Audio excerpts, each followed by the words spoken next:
interpretação e analisar o modelo de regressão linear. Então, uma vez que nós fizemos toda a análise residual, verificando a normalidade, homogeneidade, variância, independência, e fazendo exatamente uma análise dos diagnóstico de pontos influentes e outliers, visto que nós não detectamos nenhum problema em relação a essas pressuposições do modelo, então o modelo ele seria indicado, né, como uma forma da gente estar prevendo e estimando, né, novas populações, né, usando esse modelo. Ele seria adequado para a gente realmente fazer previsão de preços que seriam pagos no Uber, por exemplo, na cidade de Uberlândia.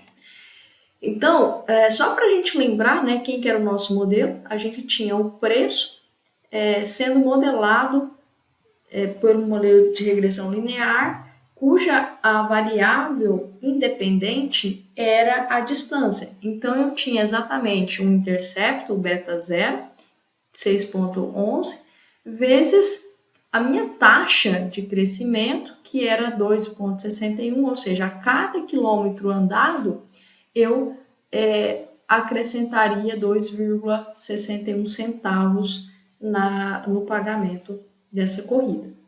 Então, quando a gente faz o summary, né, desse modelo que a gente tinha declarado, então ele vem trazendo aqui, né, uma estatística descritiva, né, os principais pontos da análise residual, mínimo, primeiro quantio, mediana e terceiro quantio e o máximo dos nossos resíduos, e vem trazendo as estimativas, né, o erro padrão de cada estimativa, o valor calculado da distribuição T e os valores P. O valor P, né, todos eles significativos a 1%. E o que a gente está testando, né, nessa análise, né, nesse teste de hipótese? Na primeira hipótese, a gente estaria testando que o beta 0 é igual a 0 versus a hipótese H1 de que o beta 0 é diferente de 0. Se o p-valor ele for menor do que um nível de significância adotado, que no caso a gente poderia pensar em 1%, esse teste, né, seria significativo, a gente rejeitaria a nossa hipótese H0, ficando com a hipótese H1, de que de fato o beta 0 é diferente de 0 e faz sentido no meu modelo, né? Então, só para a gente voltar no nosso plot que a gente tinha. Então, voltando na parte gráfica que fazia os pontos de dispersão, faz sentido esse beta 0, né?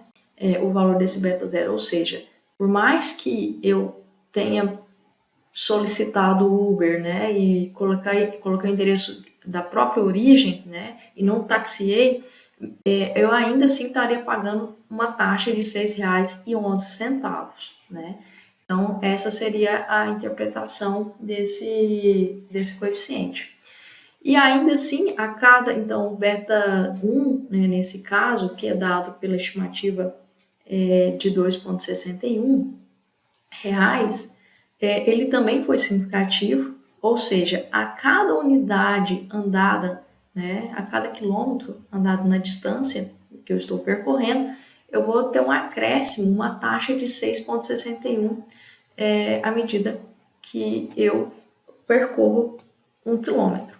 Então, ele também é significativo, né? Foi um parâmetro também significativo. Então, todos eles fazendo sentido e dessa forma o modelo de regressão também foi significativo. Pelo menos um dos beta zeros, né? Esse último p-valor que a gente testa é realmente o modelo da regressão. Então, pelo menos um dos meus parâmetros betas é diferente de 0. E a gente realmente percebeu que os dois são diferentes de 0.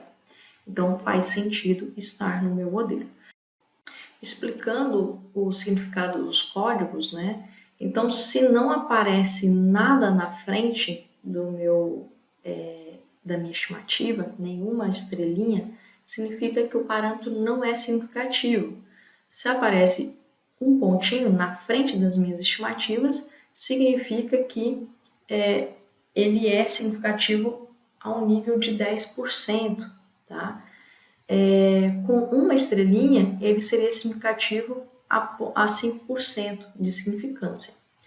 E com 2 estrelinhas, ele seria significativo a um nível de significância de 1%, né? E com 3 estrelinhas, ele seria significativo, né, abaixo de 1%, que é o que está acontecendo aqui, né? Então, a gente teria, adotando um nível de 1%, né, ambos os parâmetros são significativos. Então, essa seria a interpretação e o significado dos códigos aqui, né? Então, a gente já está fazendo pelo nível de significância e observando se o p-valor é, de fato, menor do que um determinado nível de significância. Passando agora para a análise dos... Aqui o R ele traz, por exemplo, o erro padrão residual, né, desse modelo, e ele traz 2 coeficientes. O coeficiente de determinação, que é dado por 0,92, então quanto mais próximo de 1, significa que esse modelo ele resgatou boa parte da variância da minha variável dependente, né, que seria o preço da corrida. Então, quem que seria o nosso coeficiente de determinação, né? O nosso coeficiente de determinação, ele é exatamente o R2, que é dado exatamente pela soma de quadrado da regressão dividido pela soma de quadrado total. Então, se a soma de quadrado, né, do erro, ela tende a 0, se ela está aproximando de 0, isso significa que boa parte da variabilidade está na soma de quadrado de regressão. Então, a soma de quadrado de regressão estaria muito próxima da soma de quadrado total. Isso quer dizer que essa razão, né, ela vai o quê? Aproximar de 1. Isso seria, quanto mais o coeficiente de determinação for próximo de 1, o modelo estaria representando uma parte da variabilidade desse conjunto de dados. Então, ele seria melhor, né, em termos de comparação. Então, lembrando que o coeficiente de determinação ele é feito usando sempre modelos que têm o intercepto, o beta zero. O coeficiente de determinação ajustado, né, ele é uma forma mais geral, não tem a mesma interpretação do coeficiente de determinação simples. Ele é ajustado exatamente porque ele vai ponderar pelo número de observações e um número de variáveis independentes que está entrando no meu modelo. Então, de forma geral, o coeficiente de determinação ajustado, ele serve para a gente estar selecionando modelos, né? Fazendo a parte da avaliação de qual modelo escolher. Então, óbvio que quanto maior o coeficiente de determinação ajustado, melhor seria o modelo. E por fim, né, a gente já comentou, a gente tem aqui a estatística calculada, né, pelo teste F e o p-valor relacionado, que refere-se, né, à hipótese de que o modelo foi eficiente. Pelo menos, né, a nossa hipótese seria, a hipótese H0 seria de que o beta 0 e o beta 1 seria igual a 0, contra a hipótese alternativa de que pelo menos um dos parâmetros seriam diferente de 0.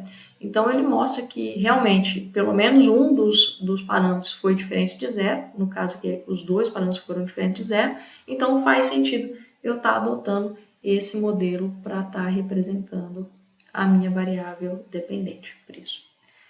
Então, fecha aí a parte de interpretação do modelo, né? Então, só para a gente concluir, o que está acontecendo? Como a gente tem uma correlação positiva entre distância e preço, Então, o que acontece? Aumentando, né, uma unidade em x, que seria a distância, em média, né, em média, né, você vai ter um aumento, né, de beta 1 unidades, que no caso seria 2,61 centavos, R$ 2,61 no meu preço. Então, de forma geral, eu poderia estar prevendo, né, predizendo, na verdade, fazendo a predição para outros pontos. Então, eu teria exatamente o quê? Quem que seria a minha predição? Estou chamando de preço hatch, que seria igual ao beta 0 mais beta 1 vezes a distância. Então, eu poderia estar predizendo, por exemplo, uma distância que não está no nosso banco. Então, por exemplo, suponha que eu queira prever, né, se eu andar, por exemplo, uma distância de 4,1, né? Então, quanto que eu vou estar pagando? Qual seria o preço, né, desse Uber? Então, seria exatamente o beta 0, que era R$ 6, mais uma taxa a cada quilômetro. Então, qual seria o valor? Eu estaria pagando nesse Uber R$ 16,82.